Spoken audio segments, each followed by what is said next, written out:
Schadenfreude. It's a German compound word from Schaden, which means to harm or damage, and Freude, meaning joy. Ang ibig sabihin nun ay natutuwa ka or nasisiyahan kapag nasasaktan yung iba, napapahamak o napapahiya dahil sa mga kapalpakan nila. For example, yung mga nauntog sa jeep, hindi ba tuwang-tuwa ka doon?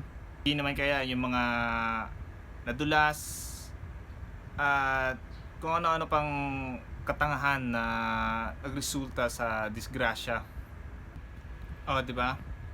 May bago ka na namang natutunan ngayon. Schadenfreude.